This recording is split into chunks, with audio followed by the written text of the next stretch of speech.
Doubtnut पर आप पाएं कोटा के बेस्ट और टॉप टीचर्स जैसे NV sir, GB sir, Akanksha ma'am की फ्री वीडियो लेक्चर्स।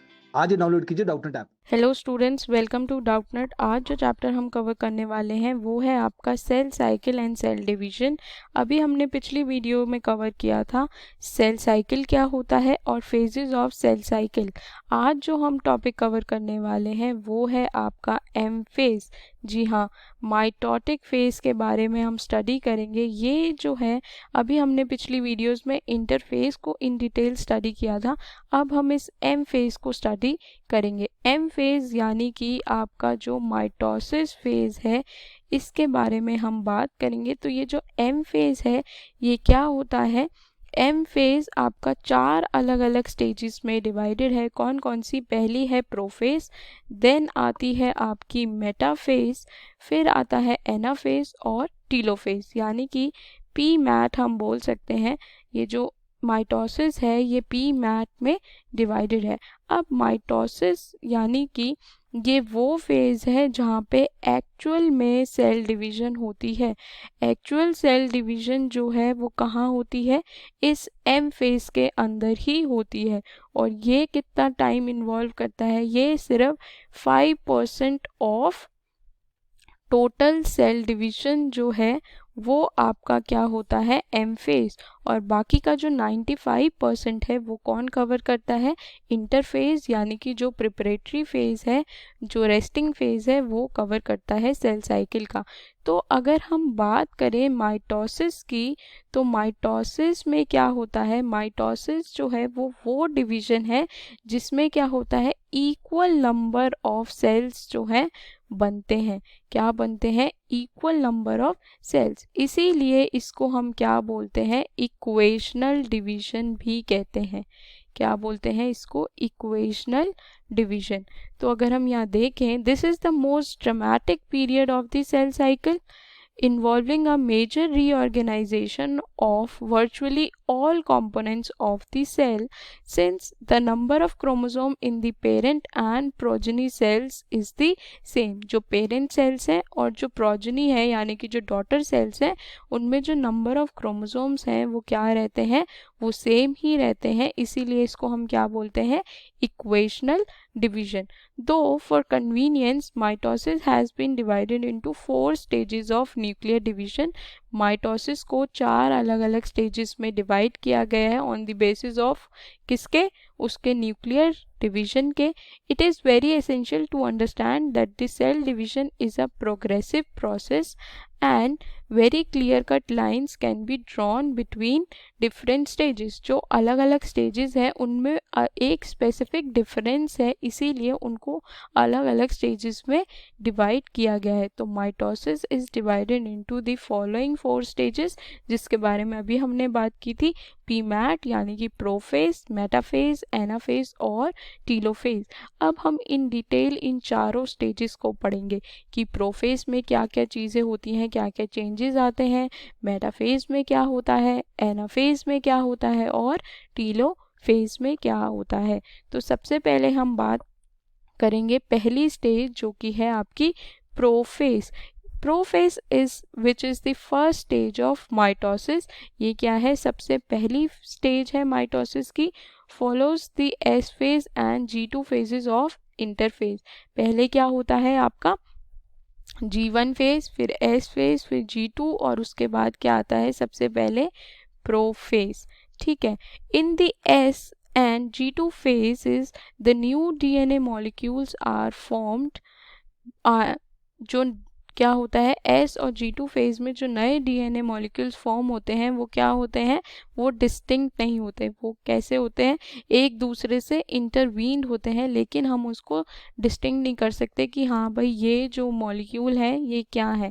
तो prophase is marked by the initiation of condensation of chromatin material, यानी कि इसमें क्या होता है? इस स्टेज में जो आपका DNA मॉलिक्यूल्स बने थे वो यहाँ पर कंडेंस होना स्टार्ट होते हैं।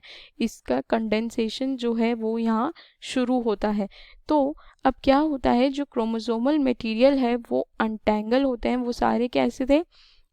पहले जो आपके ये ऐसे ऐसे कुछ मटेरियल बना, लेकिन अब जो आपकी प्रोफेस है उसमें वो एंटेंगल होना शुरू होंगे, आपको अच्छे से दिखने शुरू होंगे, ठीक है। Becomes untangle during the process of chromatin condensation, यानी कि ये जो क्रोमेटिन मटेरियल है ये ऐसा था, ये कंडेंस होएगा और हमें एक प्रॉपर फॉर्म में नज़र आता है इन दी profess. The centriole, which has undergone duplication during S phase of interphase, now begin to move towards the opposite poles of the cell. जो आपका centriole क्या हुआ था, डिवाइड हुआ था, डुप्लीकेट हुआ था, किसमें, एस फेज में, वो भी क्या करता है, पोल्स की तरफ मूव करना शुरू होता है. The completion of prophase can thus be marked by the following characteristic events. तो प्रोफेस में जो मेजर चेंजेस होते हैं ये पॉइंट वाइज दिए गए हैं, हम देख सकते हैं. सबसे पहले क्या होगा, इनिशिएशन ऑफ किसका, क्रोमेटिन मटेरियल का कंडेंसेशन होगा. Chromosomal material condenses to form compact mitotic chromosomes. Chromosomes are seen to be composed of two chromatids attached together at the centromere. हमें कैसे दिखेंगे, क्रोमोसोम्स जो हैं वो कंपोज दिखेंगे, कि वो किससे, कंडेंस दिखेंगे और वो मिलकर बने होंगे दो क्रोमेटिड से. Initiation of the assembly of mitotic spindle, the microtubules, the proteinaceous components of the cell cytoplasm. ठीक है, तो अगर हम डायग्राम देखें तो इस टाइप का जो है ये आपको दिखेगा इन दी profess. Cells at the end of prophase when viewed under the microscope do not show Golgi complex, endoplasmic reticulum and nucleolus और nuclear envelope.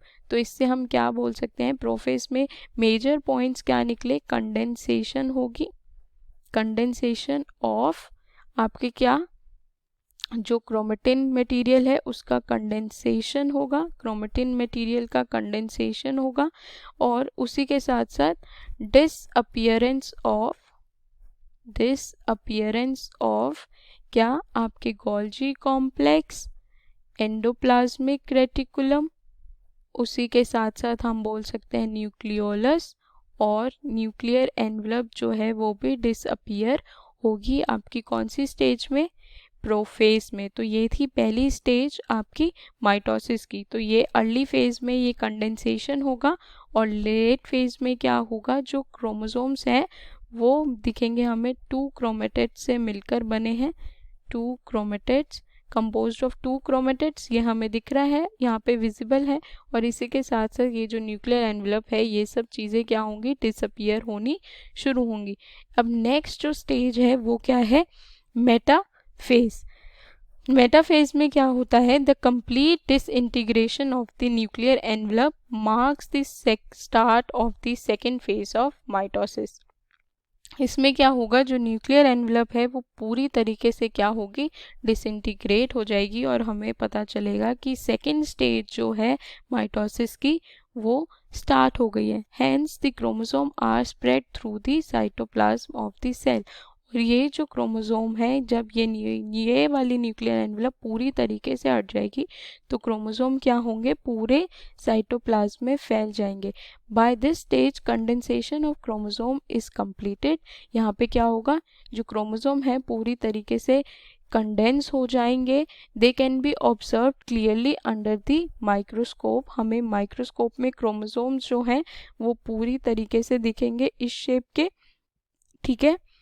This is the stage at which morphology of chromosome is easily studied. तो अगर हम chromosomes को देखना चाहते हैं अच्छे से तो कौन सी स्टेज में देख सकते हैं उसको, मेटा फेज में. अब क्या होता है इस स्टेज में, जो मेटा फेज हैं वो खुद को अलाइन भी करते हैं, कहाँ पर, वो हम देखेंगे. At this stage metaphase chromosome is made up of two sister chromatids, दो सिस्टर क्रोमेटिड्स से मिलकर बने हैं, which are held together by the centromere.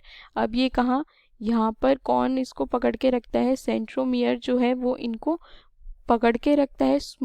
अब ये जो सेंट्रोमियर है इस पे एक और स्ट्रक्चर जो है प्रेजेंट होता है, small disc structure at the surface of centromere are called kinetochores. These structures serve as the site of attachment of spindle fibers. अब ये जो सेंट्रोमियर है हमने सेल यूनिट ऑफ लाइफ में पढ़ा था कि इस पे एक और डिस्क लाइक स्ट्रक्चर होता है जिसको हम कहते हैं काइनेटोकोर्स। और इन काइनेटोकोर्स पर क्या होता है, जो आपके स्पिंडल फाइबर्स हैं वो आके क्या होते हैं, अटैच करते हैं, formed by the spindle fibers to the chromosomes that are moved into the position at the center of the cell। तो ये स्ट्रक्चर क्या करते हैं, site of attachment of spindle fibres to the chromosomes that are moved into the position of at the centre of the cell. तो क्या होता है metaphase stage में, क्या होता है, अब ये जो दो क्रोमोसोम जो हैं दो सिस्टर क्रोमेटिड से मिलकर बने हैं और इससे ये क्या करते हैं, खुद को अलाइन करते हैं एक सेंटर लाइन पे जिसको हम कहते हैं equator. Hence the metaphase is characterised by all the chromosome coming to lie at the equator with one chromatid of each chromosome connected by its kinetochore to spindle fiber from one pole and its sister chromatid connected by its kinetochore to spindle fiber from the opposite poles। अगर आप ये diagram देखो तो क्या होता है, पहले ये साइटोप्लाज्म में ऐसे अलाइन होंगे सारे और फिर क्या होगा, लेट मेटाफेज में ये खुद को एक सेंट्रल लाइन पर अरेंज करेंगे। अब क्या होता है, एक जो काइनेटोकोर है जिस पे स्पिंडल फाइबर है वो एक पोल की तरफ होगा और दूसरा सिस्टर क्रोमेटिड का काइनेटोकोर दूसरे पोल की तरफ होगा। तो मेटाफेज में मेजरली क्या होता है, अब the plane of alignment of the chromosome at metaphase is referred to as metaphase plane। ठीक है, यहाँ पर ये जो अलाइन होते हैं इक्वेटर पर इसको हम क्या बोलते हैं, मेटाफेज प्लेट। तो मेजर फीचर्स क्या होंगे मेटाफेज के, स्पिंडल फाइबर्स क्या करेंगे, काइनेटोकोर्स को अटैच करेंगे, spindle fibres attach to kinetochores of chromosome. ये जो क्रोमोसोम है इसके काइनेटोकोर पर आकर स्पिंडल फाइबर अटैच करेंगे और क्रोमोसोम क्या करेंगे, are moved to spindle equator and get aligned along metaphase plate through spindle fibers to both poles। अब जो क्रोमोसोम है वो खुद को सेंटर प्लेट पर अलाइन करेंगे, इक्वेटर पर अलाइन करेंगे और जो स्पिंडल फाइबर्स हैं वो दोनों पोल्स की तरफ मूव करेंगे अलोंग दी मेटाफेज प्लेट। यानी कि इसमें क्या होता है, जो क्रोमोसोम्स हैं वो क्या करते हैं, chromosomes align themselves at equator. ठीक है, ये इक्वेटर पर खुद को अलाइन करते हैं, यही मेजर जो कैरेक्टरिस्टिक्स है मेटाफेज की वो यही है। अब थर्ड स्टेज क्या आती है आपकी, थर्ड है यहाँ पे एनाफेज। अब एनाफेज में क्या होता है, जैसे ही एनाफेज शुरू होती है जो क्रोमोसोम क्या थे इक्वेटर पे अलाइन थे वो क्या होंगे, स्प्लिट करेंगे, यानी कि वो टूटेंगे और बिखरेंगे।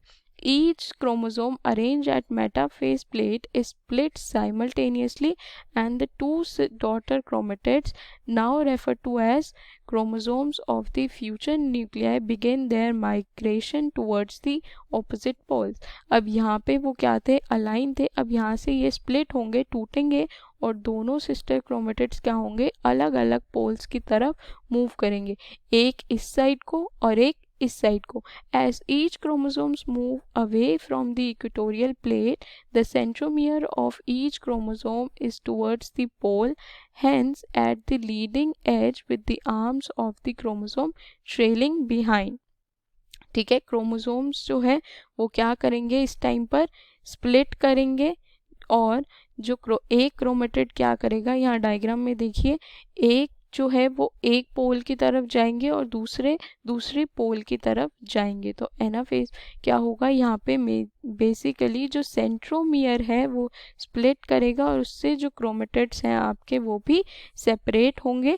क्या होगा, सेंट्रोमियर टूटेगा, स्प्लिट होगा और क्रोमेटिड अलग हो जाएंगे। जो दोनों सिस्टर क्रोमेटिड्स थे जो ऐसे अलाइन थे यहाँ पे इक्वेटर पे, अब ये टूटेंगे तो ये अलग हो गया, ये अलग हो गया दोनों के।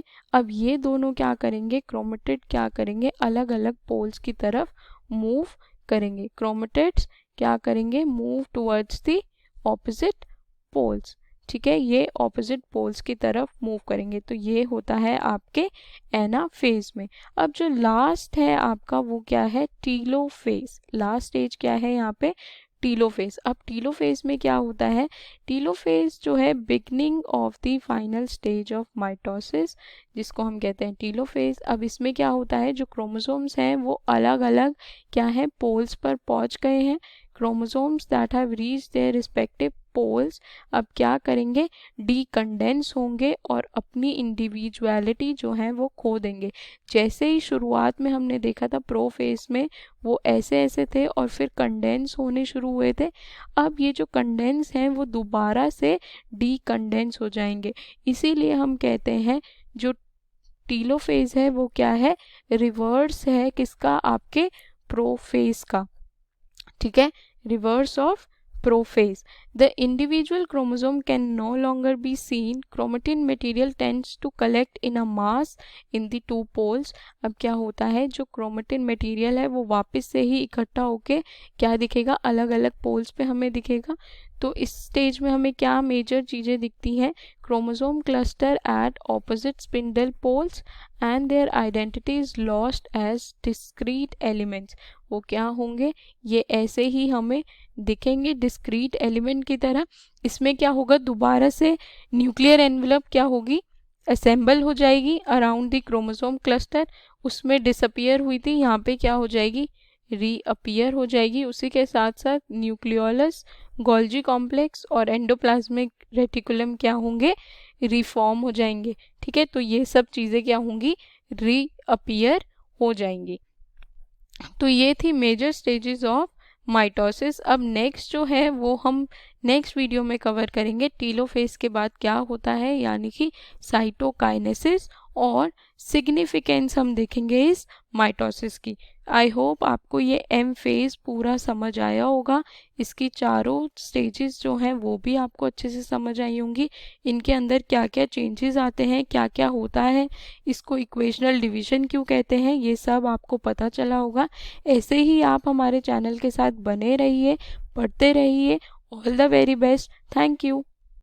क्लास 6 से 12 से लेके नीट, IIT, जेई मेंस और एडवांस के लेवल तक 10 मिलियन से ज़्यादा स्टूडेंट्स का भरोसा। आज ही डाउनलोड करें डाउटनेट ऐप या व्हाट्सएप कीजिए अपने डाउट्स 8400 400 400 पर।